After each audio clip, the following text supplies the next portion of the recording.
అలాగే దాదాపు 42,707 మందికి రిలీఫ్ క్యాంప్స్లో అకామిడేట్ చేసాం. దాదాపు 194 మెడికల్ క్యాంప్స్ ఆర్గనైజ్ చేసాం దీనికి. ఇది ఇంకొక ఈ డేంజర్ ఇలా కంటిన్యూ అవుతుందా లేదా అని చూస్తుంటే ఖచ్చితంగా తగ్గుముఖం పడుతుంది. ఇది గాబరా పడాల్సిన అవసరం లేదు. అలాగే మేము సహాయ కార్యక్రమాలు పాపం అందరూ కూడా పిఆర్ పంచాయతీరాజ్ దగ్గర నుంచి స్టేట్ డిజాస్టర్ సిసోడియా గారి అధ్యక్షతన గౌరవ ముఖ్యమంత్రి చంద్రబాబు గారి ఆధ్వర్యంలో సహాయ కార్యక్రమాలు స్టేట్ డిజాస్టర్ మేనేజ్మెంట్ అలాగే నేషనల్ డిజాస్టర్ మేనేజ్మెంట్ అందరూ ఒకటే ఇన్ ట్యాండెం పనిచేస్తాం, కలిసి పనిచేస్తూ ఉన్నాను. సో దాదాపు ఈ సెంటర్కి 600 calls to 700 calls వస్తూ ఉన్నాయి. ఈ సెంటర్కి ఎక్కడెక్కడ ఇబ్బందులు ఉన్నాయంటే అడ్రస్ చేస్తూ ఉన్నారు. అతి తక్కువ సమయంలో ఇంత ఎఫెక్టివ్గా పనిచేయగలిగాం. కానీ భవిష్యత్తులో ఇలాంటివి జరగకుండా ఉండాలని మేమందరం కోరుకుంటున్నాం. అలాగే ఆ దిశగా పనిచేస్తాం.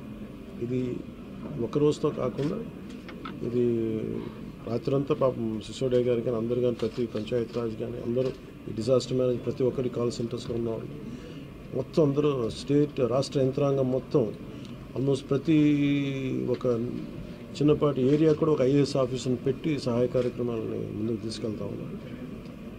అలా సిసోడియా గారు కూడా ఆయన అహర్నిస్లో లాస్ట్ ఒక 72 గంటలుగా ఆయనకి నిద్ర కూడా లేకుండా ఇక్కడే కూర్చొని మొత్తం అహర్నిస్లు అందరూ అప్రమత్తంగా దీన్ని పర్యవేక్షిస్తాం. ఇప్పుడు దీన్ని అనలైజ్ చేసి ఇప్పుడు ఎవరి తప్పు వీటన్నిటికంటే కూడా మేము అంటే మా ముందున్నది మేము ఎంత సహాయ కార్యక్రమాల్లో పాల్గొనగలం. అలాగే నేను ఈ సమావేశం తరఫున ప్రైవేట్ వ్యక్తులు కూడా మన పత్రికా ప్రకటన ద్వారా నేను మిమ్మల్ని అప్పీల్ చేశాను.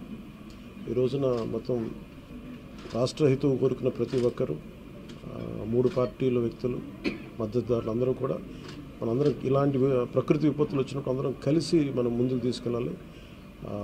రాష్ట్ర ప్రభుత్వం నుంచి కొత్తగా ఏర్పడ్డ ప్రభుత్వం మనం ముందుకు తీసుకెళ్తా ఉన్నాం. అలాగే మీ వంతు సహాయం కూడా మీరు చేయమని కోరుకుంటా ఉన్నాను.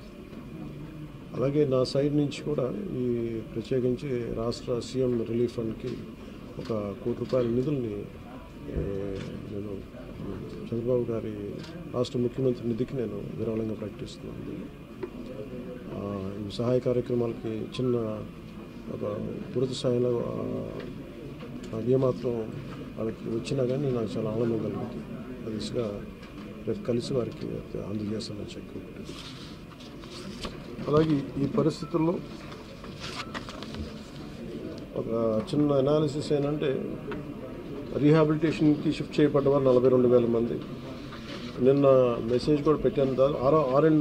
ఆర్బీ రోడ్స్లో కూడా దాదాపు 1,808 కిలోమీటర్లు డ్యామేజ్ అని ఒకటి కరెక్ట్ చేసుకోవాలి, దాన్ని దృష్టి పెడుతున్నాం. అలాగే